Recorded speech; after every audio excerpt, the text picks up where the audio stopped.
Alright, welcome back to my YouTube channel. I'm Andy's Vlog. Ito, mga kaibigan, pag-usapan na muli natin ito. Galawan ni kasalukuyan, Vice Presidente Sara Duterte.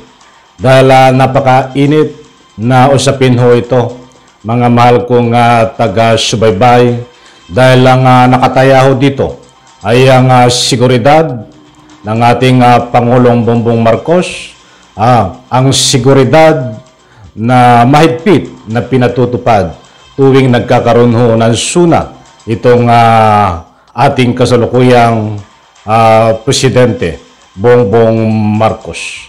Hindi naman po lingid sa inyong kalaman, mga mahal kong taga-subaybay, ay inamin ho nitong Vice Presidente Sara Duterte na siya daw po ay hindi a-attend ng suna na gaganapin ng ating kasalukuyang Pangulong Bongbong Marcos dahil siya daw po ay designated survivor. Matindi, di ba, mga kaibigan? Ay kung ayaw mong umattend ay walang problema. But bakit dudugtungan pa ito ng tinatawag na designated survivor? Ay malawak ko ang meaning nito, mga kaibigan. Kaya't napakainit na usapin na ito ay isang uri ng pagbabanta, subalit nitong nagigipit na siya. Na may mga nagsasabi na mga batikan na analyst, may mga senador, may mga abogado, taong bayan ay nagsalita na din na ito ay isang uri ng pagbabanta sa ating Republika ng Pilipinas. At siyempre, ang pinatutungkulan dito ay ating kasalukuyang Bongbong Marcos. Mainit na pagbabanta, matinding pagbabanta dito sa gaganapin na nalalapit. Nalalapit na. Ilang araw na lang dito sa suna, mga kaibigan. Marami ang umilingi. Dapat bang managot dito ang Vice Presidente? Mga kaibigan, marami yung batas sa ating Republika ng Pilipinas. Batas lang walang ngipin Mga kaibigan, tayo po ay hindi nagmamarunong. Tayo po ay isang ordinaryong tao, isang vlogger na maliit. But nagkakaroon po tayo ng pagsasaliksik, mga kaibigan, at nasa ganun po lumawak ang ating kalaman. In relation sa punto pong ito, mga mahal kung taga-subaybay, hanggang doon na lang po ba yun? Nasasabihin nitong si Sara Duterte na isang joke lamang ang kanyang ika nga po ginagawa. Aba, ay mali po yata. Ay kapag ganyan po, ang mga katuwiran, lalo't-lalo na po, siya po ay hinalal ng taong bayan. Nasa pangalawa na pinakamataas na pinuno ng Republika ng Pilipinas. Of course, ang lahat pong lalabas sa kanyang mga bunganga. Mga kaibigan, dapat naman ho ay kapaki-pakinabang ng taong bayan. Very healthy ang lumalabas sa kanyang bunganga. But ito ho ay kakaiba. Kahit sino ang magsuri ho dito, ito po ay isang uri ng pagbabanta sa Republika ng Pilipinas. Maraming buhay ho ang nakataya dito dahil suna ang pinag-uusapan, mga kaibigan, buhay ng ating kasalukuyang Pangulo. Nabanggit po natin, mga mahal kong taga-subaybay, sapagkat inaral ko din po, tiningnan ko. Ako po ay nagtatanong din. Inuulit ko po, ako po ay walang alam sa batas. Nagsasaliksik lang po tayo at nagtatanong. Di po ba itong si Sara Duterte, sa mga sinabi niya ho, na siya po ay hindi a-attend ng suna dahil siya po ay survivor. Di ba? Tinatalaga na sarili niya ay survivor, mga kaibigan. Hindi po ba yan ay isang pagbabanta? Napasok din sa tinatawag natin batas na anti-terror law? Ako po ay nagpapaalala lang, mga mahal kong taga-subaybay. Sino man ang kinauukulan dito ng anti-terror law, sana naman ho, kahit isang vice presidente, alalahanin po natin, no anybody is above the law. Hindi ba pwedeng imbestigahan ito? Hindi ba pwede na ito ay panagutin? Ay huwag niyo pong ikakatuwiran. Huwag niyong tatanggapin. Itong tinatawag na joke lang ang kanyang sinasabi. Ay lumang tugtugin na yan. Alam kong yan ang ikakatuwiran niya pag inimbestigahan.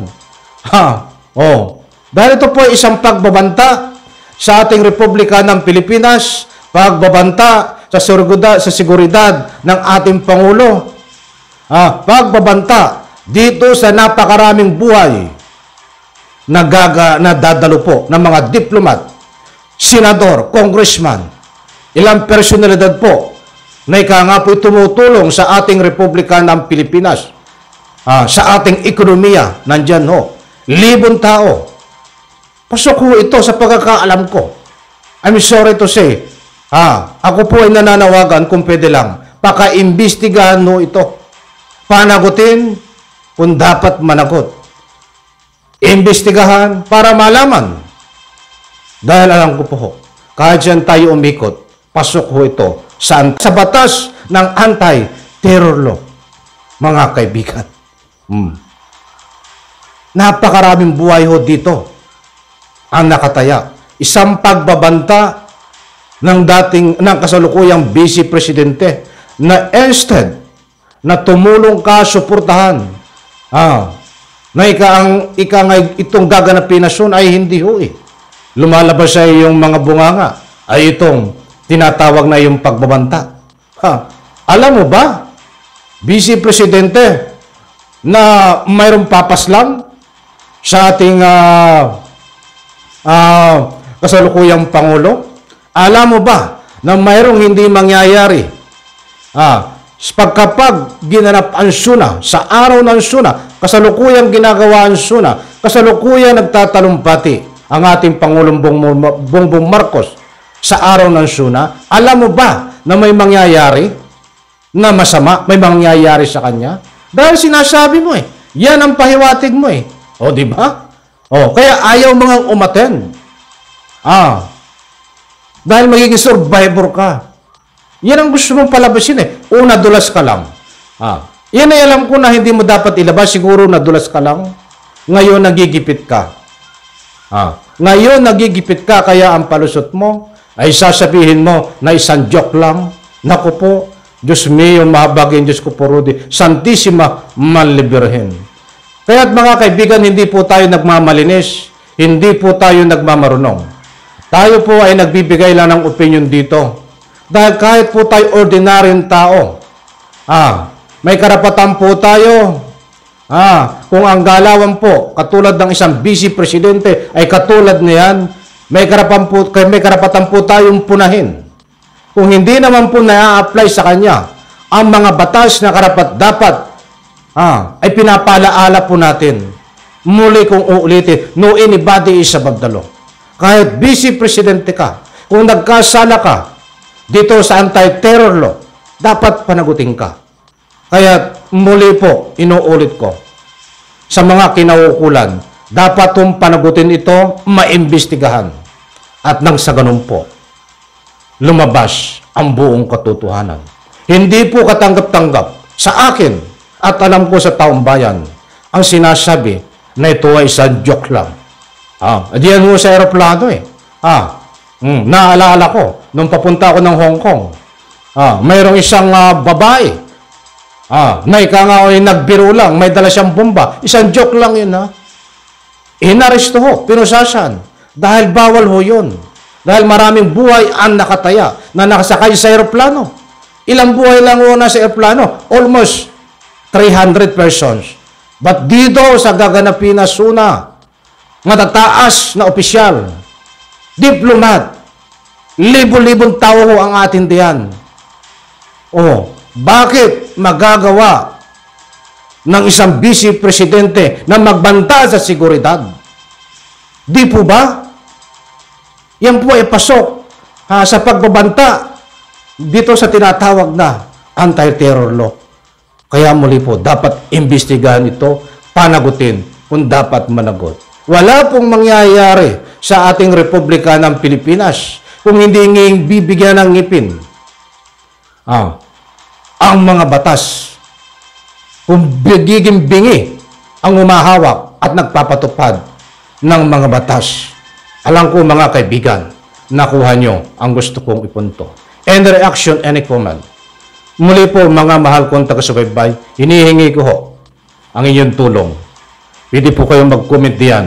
Tama po ba na dapat managot itong si Sara Duterte? Tama po ba na isang pagbabanta ang ginagawa niya dito sa Republika ng Pilipinas sa gaganapin na suna at banta sa buhay ng ating Pangulong Bongbong Marcos?